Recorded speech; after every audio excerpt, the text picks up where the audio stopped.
Salita po ang ating mahal na Secretary John Vic na ang nagplano po rito, o yung pagkaintindi namin, itong apat na pinangalanan ang siyang nagplano. Who was really on top of this? Ikaw ho ba nagplano ng lahat ng ito? Hindi naman. It was a group effort. Secretary Chidoro was there, Secretary Anyong was there too, and the President and I. Naloko na mga nakakabahalang irregularidad sa pag-aresto kay dating Pangulong Rodrigo Duterte. Nagkabistuhan na sa nangyaring Senate Foreign Relations hearing, naging sentro ng diskusyon ang mga pahayag na inilabas tungkol sa umano'y plano at koordinasyon ng mga opisyal ng gobyerno kaugnay ng warrant na inilabas ng International Criminal Court, ICC. Upang bigyang linaw ang isyong ito, nararapat lamang na isaayos ang tamang impormasyon at ituwid ang anumang maling interpretasyon na maaaring nagdulot ng kalituhan sa publiko. Ano-ano ang mga nakakabahalang irregularidad sa pag-aresto kay dating Pangulong Rodrigo Duterte? Yan ang ating aalamin. Salita po ang ating mahal na Secretary John Vic na ang nagplano po rito, o yung pagkaintindi namin, itong apat na pinangalanan ang siyang nagplano. I said it was not me. There were other people in the room, but we did not discuss any plans of any arrest. Oh, really, huh? And was that the plan from the very Yes, from the beginning? very What was, and who was really on top of this? Ikaw ho ba nagplano ng lahat ng ito? Hindi naman. It was a group effort. Secretary Chidoro was there, Secretary Anyong was there too, and the President and I. Sinabi ninyo na hindi kayo mag-isa na nagplano, kundi isang There was no grupo. planning, ma'am. Pero yun ang sabi eh. I said, hindi ako nagplano. May isang grupo na nagplano. We were all talking about a rumor, ma'am, and that was all. Rumor lang yon? Yes, ma'am. Group effort ang sabi mo eh. Pero para lamang sa kaprasong chismis, magtitipon-tipon pa yung mga sekretary ng kabinete. Nakakatuwa naman. Call it what you may, ma'am. Walang magawa. The only information we got was the words of the former president in Hong Kong. Sa Hong Kong. Sa Hong Kong, ma'am. Na andyan na. Yes, ma'am. Siya pang nauna, hindi kayo. Yes, ma'am. Nakakatuwa, ano?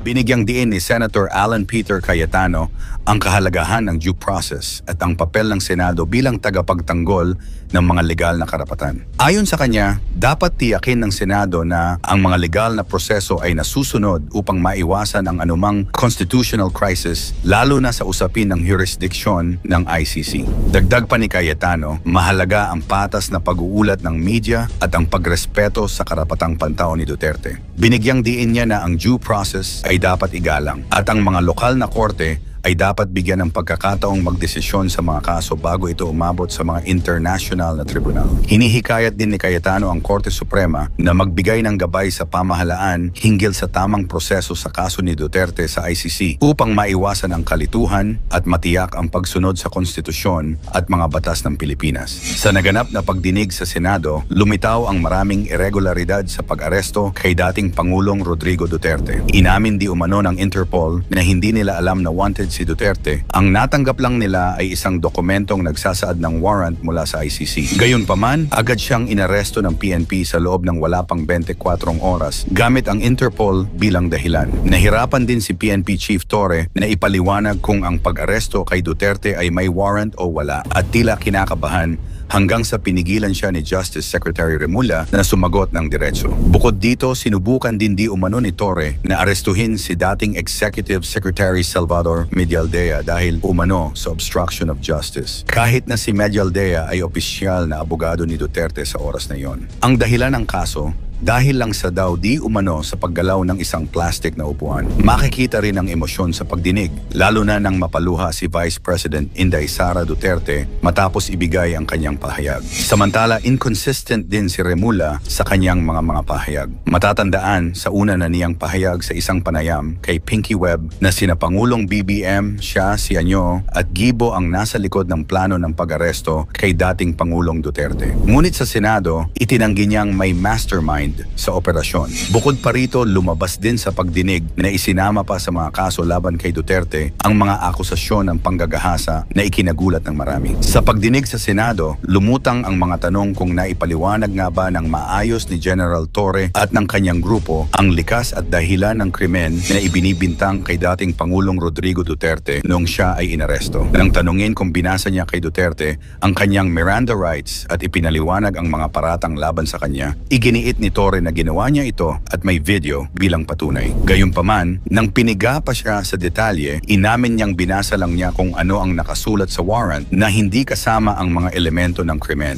Ayon kay Torre, ang warrant ay nagmula sa DOJ at binasa na kay Duterte bago magtanghali. Ngunit sa isang footage mula sa airport, makikitang nagtatanong pa sina Hanilet Abansenya, asawa ni Duterte, at ang asawa ni dating Executive Secretary Medialdea tungkol sa warrant na tila hindi pa naipapakita sa kanila. Ayon sa mga ulat, natanggap ng Interpol Manila ang opisyal na kopya ng warrant of arrest mula sa International Criminal Court, ICC, noong madaling araw ng Marso 11, 2025 na naging basehan ng pag-aresto kay dating Pangulong Rodrigo Duterte. Bagamat walang direktang pahayag mula sa Interpol tungkol sa pag-aresto, sinabi ng Malacanang na ang aksyon ay alinsunod sa mga obligasyon ng Pilipinas bilang miyembro ng Interpol. Dagdag pa rito, iginiit ng Department of Justice na nasunod ang mga local at international na legal na proseso sa pag-aresto at bahagi ito ng kooperasyon ng bansa sa international community. Ang issue ng umano'y plano ay ang executive privilege. Sa naging pagsasalita ni Secretary John Vic, nilinaw niyang hindi siya kailanman nagsabi na may konkretong plano ang gobyerno sa pag-aresto batay sa ICC warrant. Sa halip, ang kanilang mga naging pag-uusap ay nakasentro sa mga kumakalat na haka-haka at speculation na lumitaw matapos ang naging pahayag ng dating Pangulo sa Hong Kong. Dagdag pa rito, binanggit niya ang ilang opisyal ng gobyerno na naroroon sa naturang pagpupulong, kabilang sina Secretary Eduardo Año, Secretary Gilberto Teodoro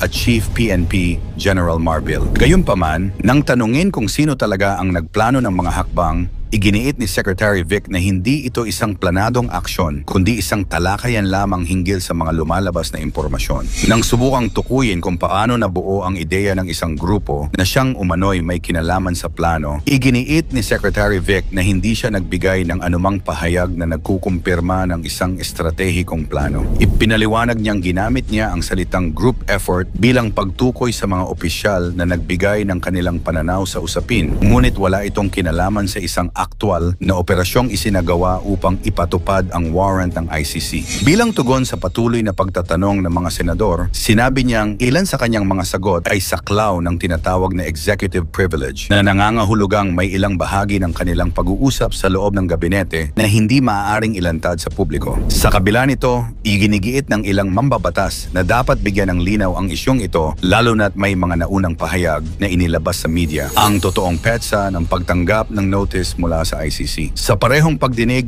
isa pang mahalagang usapin ang itinampok. Ang eksaktong petsa at oras kung kailan natanggap ng gobyerno ang opisyal na notice ng ICC warrant. Ayon kay Secretary Vic, opisyal na natanggap ng Philippine National Police, PNP, ang notice mula sa ICC sa pamamagitan ng Interpol noong Marso 11 bandang alas 3 ng madaling araw. Makalipas lamang ang 3 oras o bandang alas 6 ng umaga, ipinaalam na ito sa Pangulo. Dahil dito, pinabulaanan niya ang mga alegasyon na may naunang koordinasyon ang gobyerno sa ICC hinggil sa warrant bago ito opisyal na naipadala. Sinabi niya na noong Marso 10, ang anumang pag-uusap ng mga opisyal ay batay lamang sa mga pahayag ng dating Pangulo sa Hong Kong kung saan binanggit nito ang posibilidad ng isang warrant laban sa kanya. Ngunit kinabukasan, noong Marso 11, saka lamang nakumpirma na may opisyal na notice mula sa Interpol. Ang papel ng Department of National Defense at Armed Forces of the Philippines. Sa parehong pagdinig, muling iginiit ni Secretary Gilberto Teodoro, kalihim ng Department of National Defense, na ang kanilang ahensya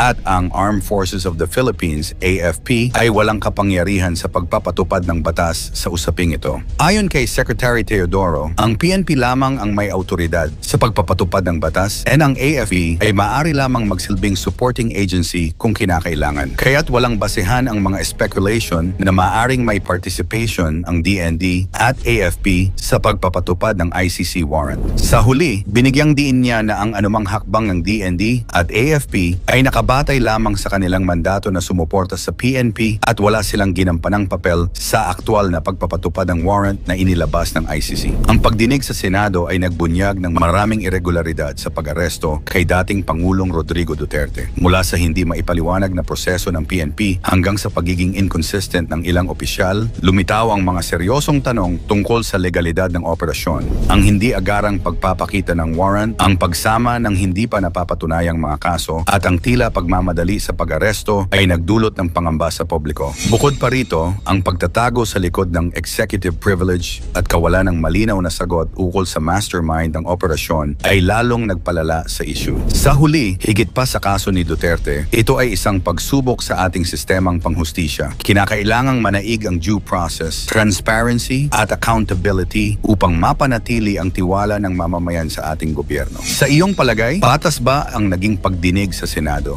Nagkulang nga ba o nasobrahan ang kapulisan sa pag-aresto sa dating Pangulong Duterte? I-komento mo naman ito sa ibaba. Huwag kalimutang mag-like and share. Maraming salamat at God bless.